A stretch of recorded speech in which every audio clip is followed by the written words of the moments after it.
Em novembro de 2022, o mundo voltou os olhos para uma pequena cidade pacata no interior dos Estados Unidos, Moscou, no estado do Idaho, lá onde aconteceu um dos mais bárbaros e misteriosos assassinatos da história dos Estados Unidos.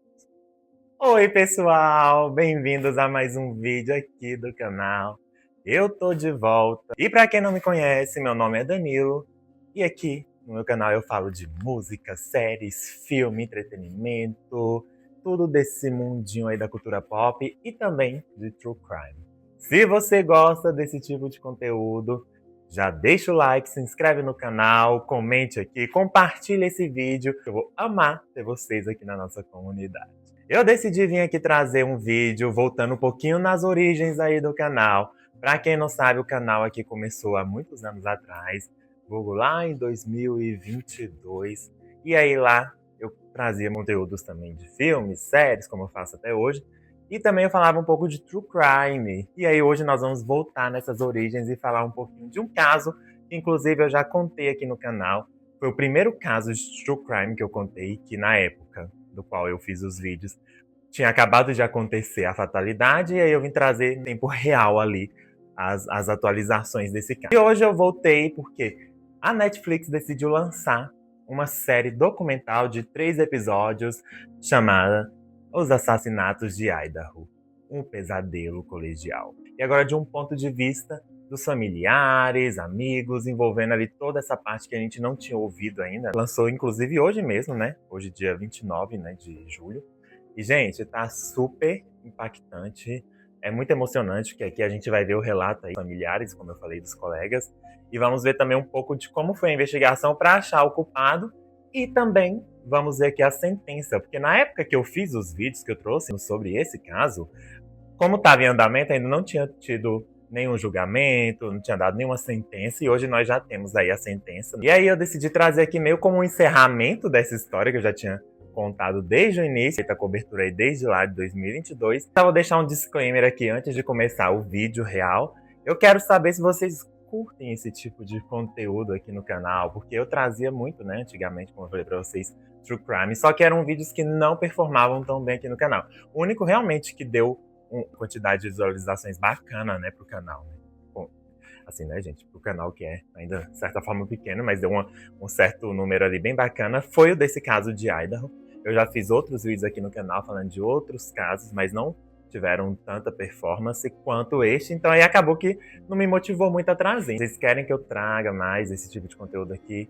Se vocês acham interessante, que aí eu posso trazer, porque são vídeos trabalhosos, viu, gente? Também não adianta eu vir trazer um vídeo que depois vai ficar aí, né, largado às traças, porque todo vídeo aqui do canal dá trabalho, mas esses de casos, de true crime principalmente, eles dão muito trabalho porque envolve pesquisas, que eu não quero trazer informações que não sejam verídicas, então assim, é uma pesquisa mais aprofundada e tudo mais, então são vídeos bem mais trabalhosos em si.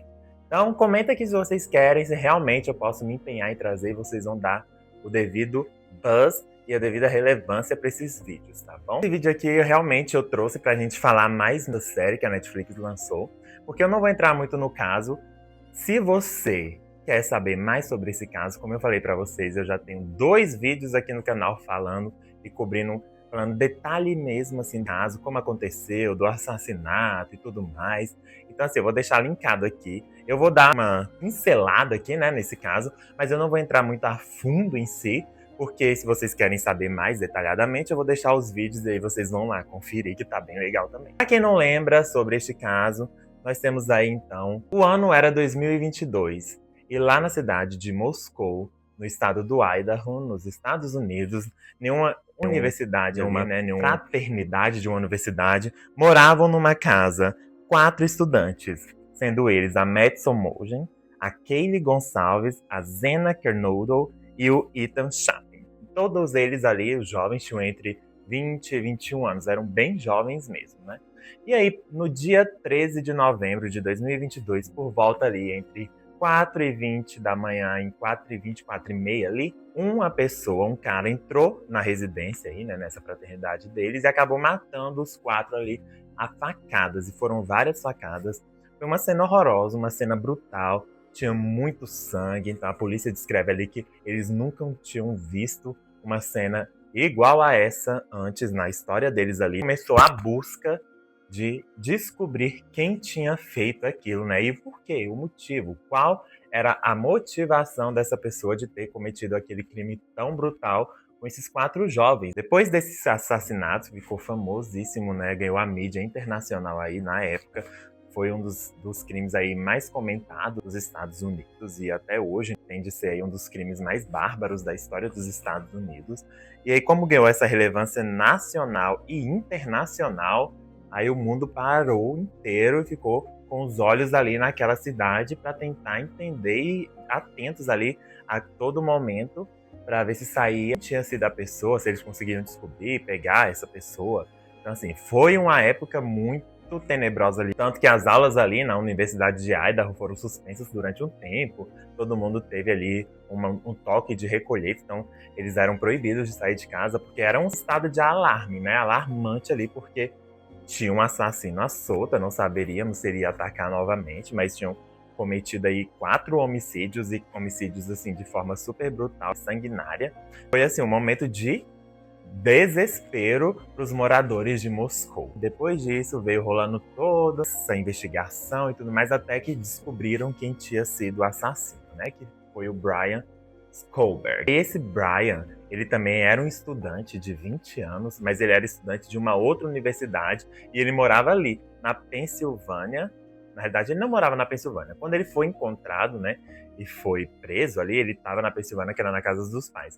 Mas ele morava numa cidade próxima ali de Moscou e, ao que tudo indica, ele era um cara bem psycho ali, um homem que já tinha uma certa tendência à psicopatia, tanto que ele estudava na universidade. O curso que ele fazia era voltado para essas questões de direito criminal, investigação forense, de serial killers e tudo mais. Super vidrado nessas questões e nesses assuntos. Assim que foi identificado que ele sim tinha sido era o suspeito principal, e a afirmação de que ele era o assassino, né? Era o suspeito e sim confirmado como o autor desses crimes, né?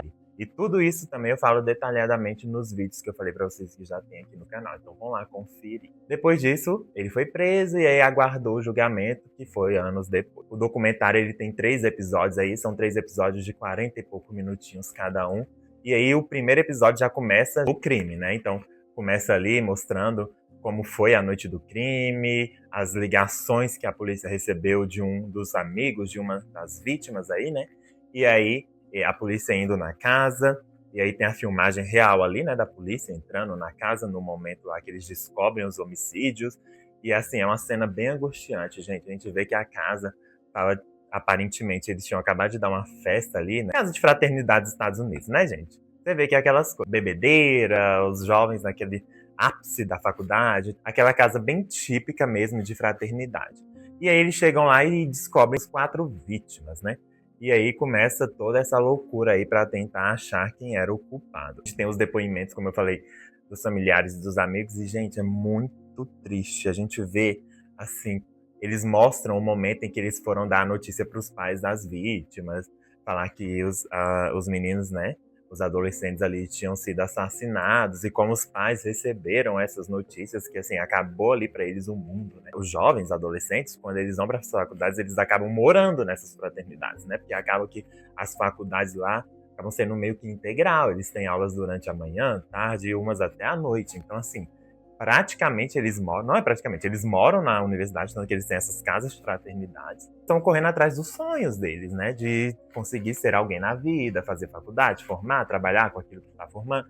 Então ali, a faculdade é basicamente o início da vida adulta dessas pessoas. Acabaram sendo mortos e a vida deles foram interrompidas, né? No início, logo no início de um sonho de todos eles. A gente vê também como a polícia fez para poder achar esse culpado. E, gente, eu acho incrível como funciona essa questão da investigação forense, como eles vão atrás de detalhe por detalhezinho.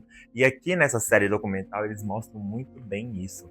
Eles mostram como eles foram ali pegando pista por pista, pegando filmagens de câmeras de poste, filmagens de câmeras de casas próximas, filmagens de câmeras de restaurantes, de food trucks, do qual essas vítimas passaram ali antes, né, as horas antes ali do crime. É surreal como eles vão juntando o quebra-cabeça, e isso mostra muito na série. E é super interessante, eu particularmente amo ver coisas assim de investigação, mistérios e tudo mais, porque este caso foi um dos casos mais misteriosos dos Estados Unidos também, porque ficou um bom tempo, assim, foi mais de um mês até eles conseguirem achar quem era o culpado. E foram esses 32 dias de muita angústia das famílias e também muita angústia da polícia, tentando encontrar e coletar pista por pista, pegando tudo ali para poder achar. E assim, é muito louco que na série a gente vê o assassino, ele já rondava ali a casa dos estudantes há muito tempo já, fazendo meio que uma pesquisa do ambiente, porque a gente viu que não foi nada, não foi um assassinato assim de impulso, sabe? Um assassinato que ele chegou lá para querer assaltar as meninas, os meninos que estavam lá, enfim, para roubar alguma coisa. Já foi algo premeditado. Deixar claro aqui que não sabemos o porquê, ele não chegou a falar o porquê que ele levou ele a fazer aquilo, que motivou ele. Então, assim, até hoje a gente não sabe qual foi a causa, a razão. E óbvio que nenhum motivo seria plausível, seria justificável pelo que ele fez. Mas até hoje as famílias estão sem respostas do porquê que ele fez aquilo. E aí a gente viu como a polícia foi fazendo essa investigação. E eles pegavam, como eles não tinham muitas pistas, eles tinham pistas de quê? A pegada da pessoa, porque como em Moscou neva e era época de final de ano, próximo ali, né, de dezembro, festas de finais de ano e tudo mais, a gente sabe que nos Estados Unidos, nessas questões de estação do ano, nessa época é época de frio e neve. Então, no dia que ele cometeu os assassinatos, quando ele saiu da casa, eles deixou as pegadas, né, no chão, na neve. Então, eles tinham essas pegadas, tinha um escapinha da faca, né, que ele tinha usado para matar. Então, eles tinham isso, então acaba que tinha também o DNA da pessoa ali. E aí o que é mais impressionante foi quando eles partiram para investigar as filmagens, né, das câmeras que pegavam na redondeza ali e gravaram um carro, um Elantra que chama. Eu não sou muito bom de nome de carro não, viu, gente, mas eu acho que é Elantra mesmo. E aí um Elantra branco, e enfim, que passou numa filmagem. Esse carro ficou rondando ali, tipo, meia hora antes do horário dos assassinatos, ficou rondando várias vezes ali por volta da casa. E aí uma casa vizinha da casa dos meninos aí que foram assassinados tinha uma câmera. E a polícia pegou as imagens dessa câmera e começaram a investigar. E viram que tinha esse carro suspeito passando ali muitas e muitas vezes. E aí do período que eles viram que foi do assassinato, né, que a perícia identificou que foi a hora do assassinato, foi o momento em que o carro parou de rodar, ficou uns 20 minutos ali sem passar, sem dar as voltas que ele estava fazendo contínuas. E aí, do nada, quando foi às 4h30 da manhã, o carro passou na rasteira ali, ó, indo com tudo, vazando do local. Então eles viram, o assassino tá nesse carro. Então a gente tem que identificar quem é essa pessoa dona desse carro. E aí, gente, é surreal, porque eu não sabia disso. E aí eu descobri nessa série documental que na UFBI, isso aí devia ser algo óbvio, mas eu não fazia ideia que existia. No FBI existe um setor lá deles que eles são especialista em descobrir carros, tipo marcas de carros, modelos de carros. Existem pessoas que ficam por conta disso para investigar, então eles mandavam essas filmagens para esse departamento do FBI, e aí eles iam olhando, porque as filmagens bem ruins, gente. Tipo assim, o documentário, que é à noite, né, dessas filmagens de câmeras de residência, de casa, enfim, à noite as filmagens ficam bem ruim a qualidade. E aí, como o carro estava passando com o farol ligado, então aí a luz do farol ainda embaçava mais as imagens. Só que eles mandavam isso para o departamento lá de investigação voltado para descobrir esses tipos de carros e tal. E aí eles acabaram identificando esse carro através dessas filmagens. Eu achei isso surreal. Eu achei isso assim, incrível, real. Eles viam, tipo assim, eles descobriram o carro através pelo formato dos vidros da janela do carro. É tipo assim, gente, é muita loucura.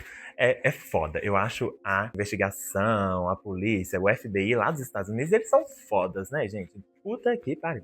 É tipo assim, eu ficava, meu Deus, que loucura. Então, eles identificaram através dessas filmagens, e muito ruim a qualidade, o modelo do carro, e aí levaram o modelo do carro, aí levaram para outro departamento e foram descobrir que pessoa tinha esse carro naquela região, ou próximo naquela região. Aí eles reduziram ali para um número, né, mas um nicho menor de pessoas, e aí identificaram que o carro tal, daquele modelo de ano tal, que eles identificam até o ano do carro, é tipo surreal. O carro de ano tal, Elantra, bababá, bababá, e de tal pessoa identificaram que era do Brian. A corrida atrás de encontrar esse Brian, para identificar. E fazer ele confessar. Olha, a forma que eles acharam foi porque ele era um menino que fazia tudo fora da lei, né? E corria no trânsito, tinha levado várias multas já, enfim, tinha vários BOs já no nome dele. E aí, recentemente, pouco antes, né, deles conseguirem identificar o carro e ir atrás dele, identificar que era dele, ele tinha recebido uma multa por excesso de velocidade, que ele estava lá em uma rodovia. E aí eles pegaram o telefone dele, e eles conseguiram identificar facilmente onde ele estava. Eles não podiam prender ele, literalmente, porque eles não tinham uma prova concreta realmente. O carro dele rodou aquela hora, eles estavam quase 100% de certeza que era ele, porém não tinha nada que ligasse certamente. Falasse assim, não, é ele. Mas só que aí eles fizeram o quê? Ficaram à espreita na porta da casa dos pais deles. Eles ficaram lá esperando qualquer momento ali para poder pegar alguma coisa com o DNA dele. E é muito surreal isso, né? Eu fico chocado como eles são fodas, essa investigação forense. E aí, eles foram e esperaram o dia da coleta de lixo da casa dos pais dele. Só que eles pegaram várias coisas no lixo, né? Que pudesse remeter ali, que ele tivesse algum resquício de DNA. E aí, do Brian, eles não descobriram, mas eles descobriram o DNA do pai do assassino. Então, assim, gente, morava só ele e o pai e a mãe. E ele era o único filho homem da família. Então, assim, eles pegaram acho que era um fio dental, alguma coisa do pai, conseguiram o DNA, e aí bateram o DNA com o DNA que acharam, que eu falei pra vocês, naquela capinha da faca.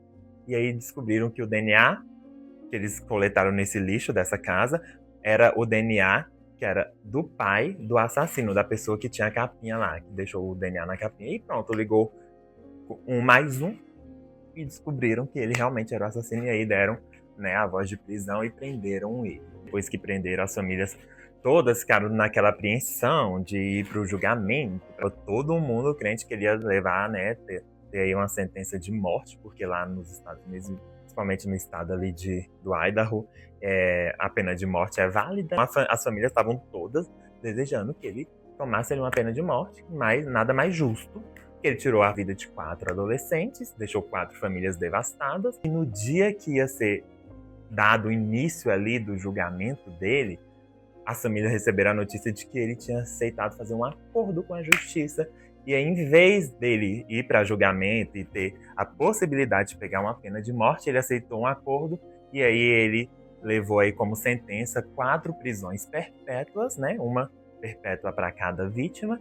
E mais alguns anos aí por ocultação de arma, de crime e ocultação de informações, que aí ele não quis falar nada. O documentário acaba assim, né? Porque ele aceitou esse acordo e realmente as famílias ficam super indignadas, queriam que fosse uma sentença de morte, né? Porque para eles acabou que meio que o Brian acabou saindo meio que vitorioso, entre aspas, ali, porque ele ainda teve o direito, né?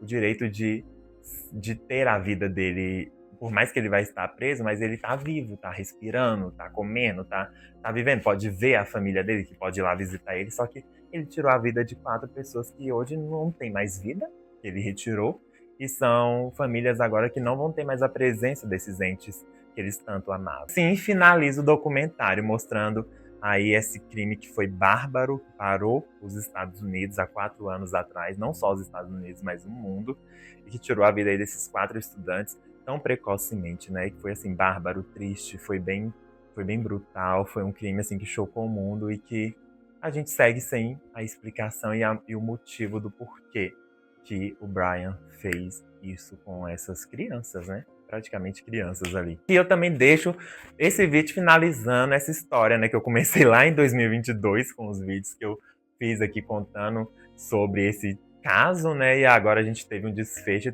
e tivemos aí a sentença. E aí, me diz aí o que vocês acharam desse vídeo. Comentem aqui embaixo, já deixem aí se vocês querem que eu traga mais vídeos de True Crime aqui pro canal, se vocês gostam, se vocês vão engajar, porque se vocês não engajar eu não vou trazer, tá? Hein? Dá trabalho. Gente, eu espero que vocês tenham gostado do vídeo de hoje, então já se inscreva, curta, comenta, compartilha. Ajuda o canal a crescer aí, eu vejo vocês no próximo, eu vou nessa, um beijo.